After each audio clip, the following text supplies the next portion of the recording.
Me encuentro hoy con Marta Beltrán, quien es coordinadora de pediatría, jefe del servicio de urgencias de la Clínica Colina y que llega a hablarnos precisamente de las enfermedades respiratorias que se están volviendo tan común por estas épocas de lluvia y de cambios de clima tan extremos. Doctora, bienvenida a Bravísimo.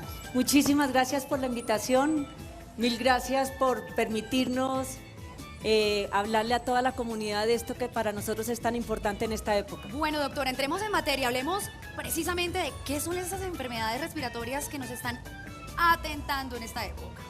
Bueno, las enfermedades respiratorias son todas las enfermedades que atacan la vía respiratoria, desde la nariz, pasando por garganta, tráquea, pulmones, son todas esas enfermedades.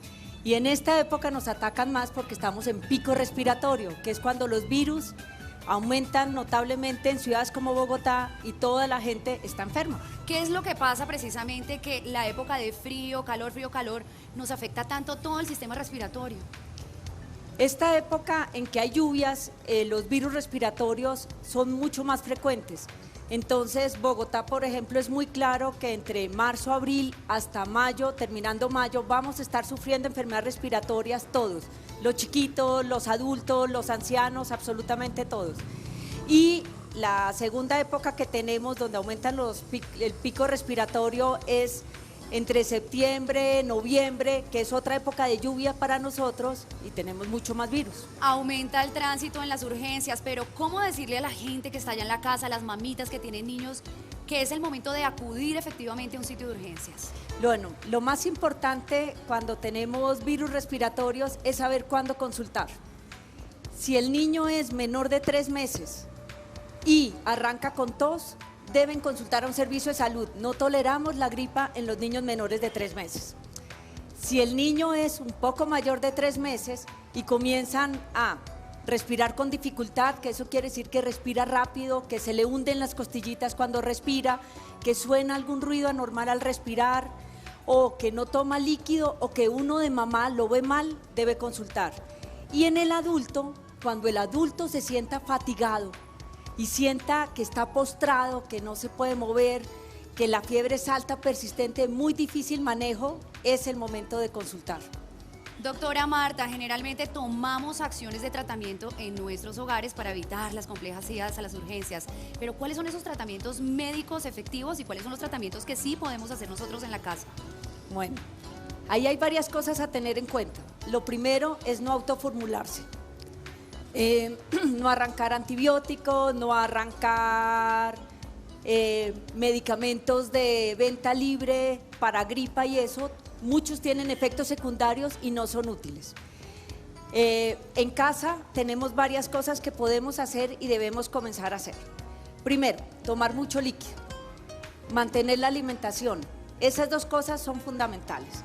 Y lo tercero, hay una serie de remedios caseros que son muy buenos y esos son todos los remedios a base de dulce, jalea, miel, propóleo, la panela, bien sea agua de panela con limón, chupar para los niños pedacitos de panela, el merengue que hacían las abuelas con leche. Las vaporizaciones esas que son tan comunes. Las vaporizaciones. Con eucalipto y en la olla, así con la toalla. Nosotros los pediatras le tenemos miedo.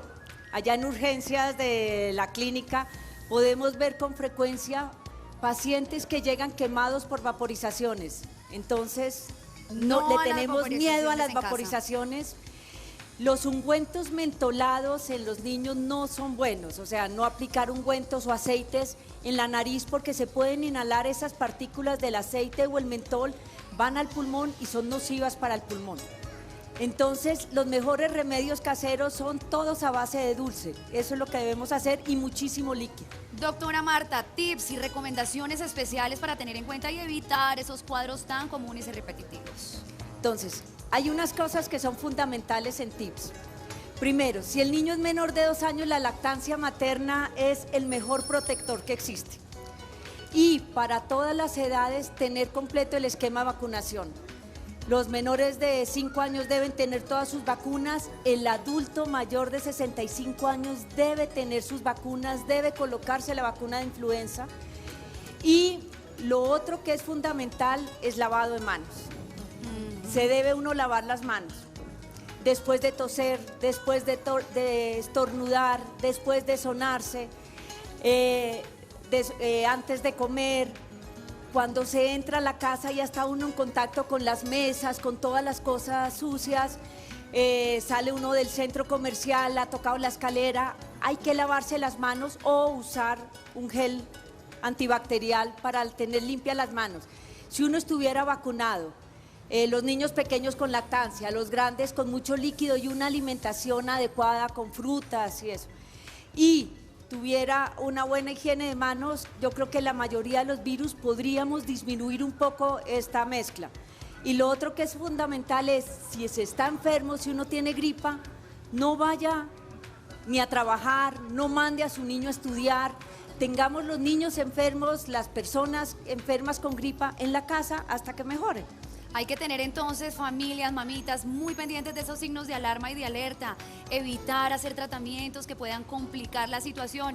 Y pues lo más importante también en esta época, protegernos de esos fríos tan impresionantes que agarramos, no solo en la madrugada, sino en la noche, protegernos con las bufandas, abrigos, que eso es como regla importante y regla básica para evitar gripas y enfermedades que pueden evolucionar en neumonías, bronconeumonías y enfermedades mucho más complicadas. Doctora Marta Beltrán, mil gracias por acompañarnos y extendernos esta información, ¿vale? Muchísimas gracias por la invitación y Feliz espero que resto de pasemos día, todos mi bien doc. este pico respiratorio. Regalito para la doctora, por supuesto, una cobijita para que se cuide del frío, mi doc. Hay que dar Muchas ejemplo. gracias. Y acá regalito también de Continautos. Muchísimas gracias. Gracias por acompañarnos.